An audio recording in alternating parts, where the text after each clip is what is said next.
Kawasan Ekonomi Khusus KEK Galang Batang berada di Pulau Bintan, Kepulauan Riau, yang merupakan pusat produksi alumina merupakan produk olahan dari smelter bauksit di Indonesia.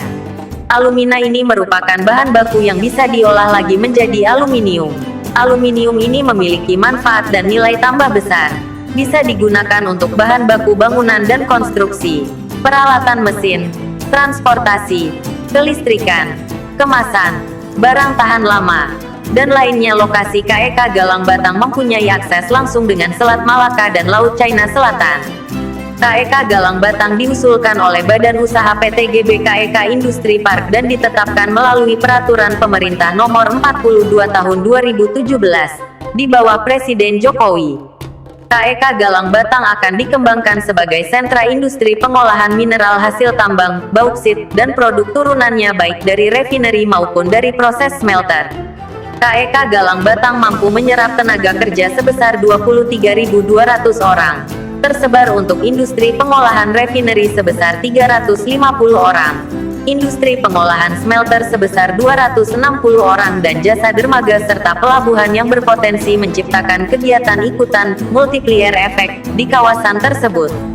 Adapun nilai investasi pembangunan KEK Galang Batang adalah sebesar Rp36,25 triliun hingga tahun 2027. Dalam pernyataan resmi Kemenko Perekonomian, Direktur Utama PT Bintan Alumina Indonesia (BAI), Santoni mengatakan pembangunan refineri alumina berkapasitas 1 juta ton per tahun di kawasan ekonomi khusus KEK Galang Batang telah rampung.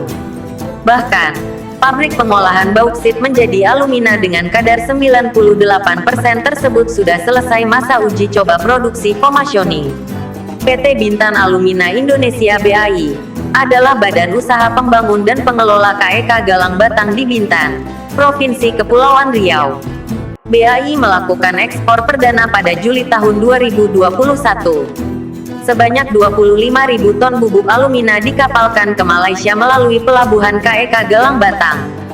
Sampai 2021 PT BAI telah merealisasikan investasi sebesar Rp14 triliun di KEK Galang Batang.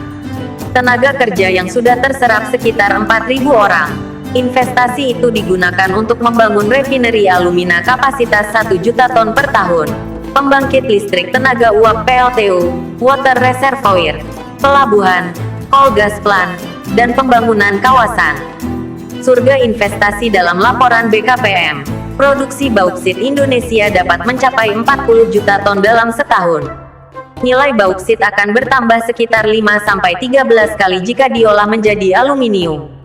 KEK Galang Batang yang memiliki luas 2.300 hektar difokuskan untuk pengolahan bauksit menjadi alumina atau aluminium.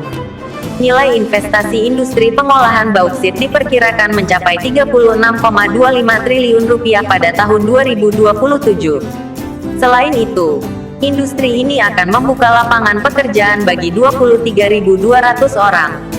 Menteri Koordinator Perekonomian, Airlangga Hartarto, memperkirakan nilai investasi tersebut dapat meningkat menjadi $5,5 miliar AS atau sekitar Rp77 triliun.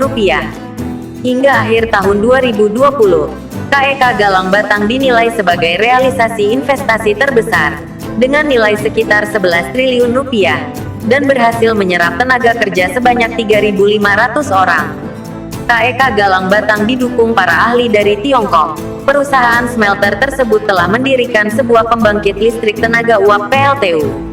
Perusahaan ini membeli bauksit dari wilayah setempat, seperti Pulau Bintan, Lingga, dan Karimun guna mencapai target pengolahan 1 juta ton bauksit menjadi alumina dan mengejar ekspor alumina ke Malaysia sejak pertengahan 2021.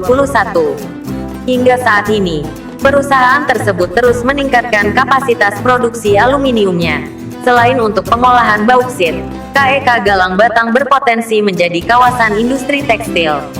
Menteri Airlangga menyebut bahwa hal ini merupakan pendekatan unik di KEK Galang Batang. Airlangga menyatakan 15 KEK di Indonesia kini siap beroperasi dan terbuka untuk menerima investasi di sektor manufaktur, pariwisata, dan lainnya. Potensi investasi KEK ini terbuka untuk penyewa tenan pengembang dan penyedia infrastruktur. Pemerintah akan menyediakan fasilitas dan insentif khusus, baik yang bersifat fiskal maupun non-fiskal. Insentif fiskal mencakup pembebasan pajak tax holiday selama 10, 15, atau 20 tahun untuk tenan dengan nilai investasi minimum sebesar 6,9 juta dolar AS.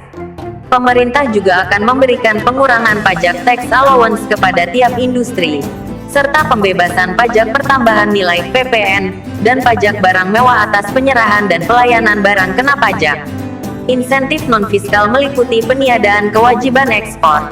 Bea 0% diterapkan untuk produk dengan kandungan lokal minimal 40% yang berlaku untuk semua industri. Pemerintah akan menerapkan prosedur imigrasi khusus untuk pekerja asing dan prosedur akselerasi khusus untuk penerbitan sertifikat tanah, hak pakai, serta hak atas bangunan hingga 80 tahun.